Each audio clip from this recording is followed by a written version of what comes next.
모두 행복 가득한 날입니다. 편하게 시청해주세요. 감사합니다. 만약 당신이 자신의 복을 포기해야 한다면 어떤 선택을 하시겠습니까? 조선시대 한 아이가 그런 선택을 했습니다.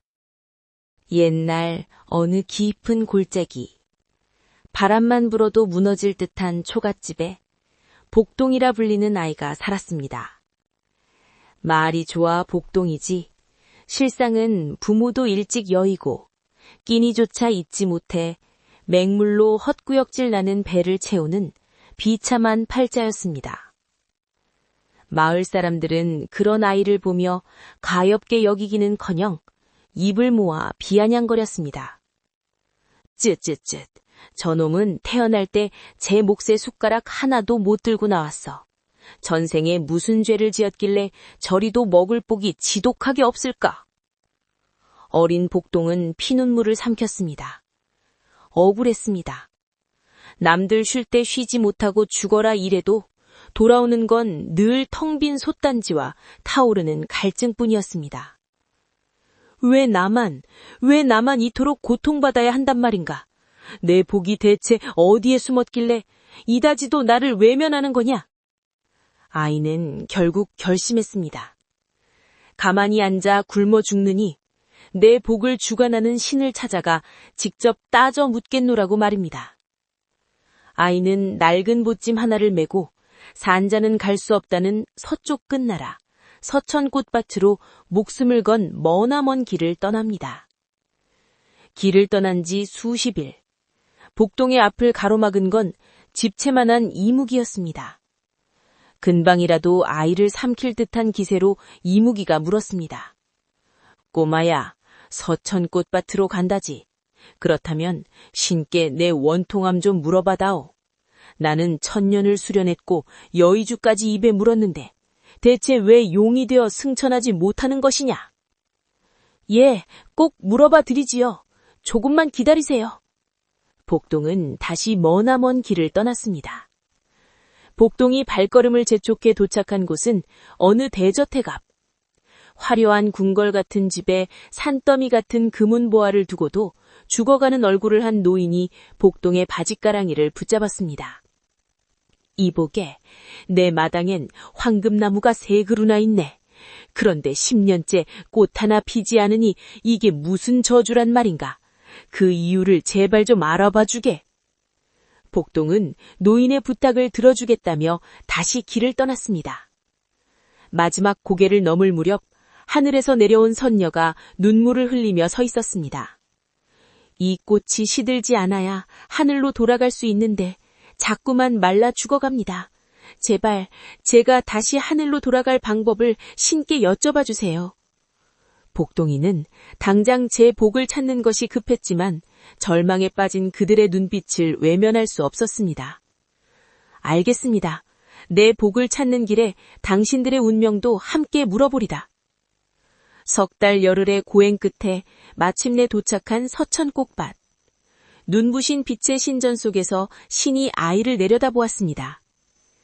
네 복을 찾으러 여기까지 오다니 참으로 독한 놈이로구나. 그래, 무엇이 궁금하냐? 복동은 무릎을 꿇었습니다. 그런데 입에서 나온 말은 뜻밖에도 자신의 복이 아니었습니다. 신이시여, 제 복보다 먼저 여쭐 것이 있습니다. 천년을 기다린 이무기는 왜 하늘에 오르지 못하며 황금나무를 둔 노인은 왜 꽃을 보지 못하고 선녀는 왜 하늘로 돌아가지 못하는 것입니까? 신이 너털웃음을 터뜨리며 답했습니다.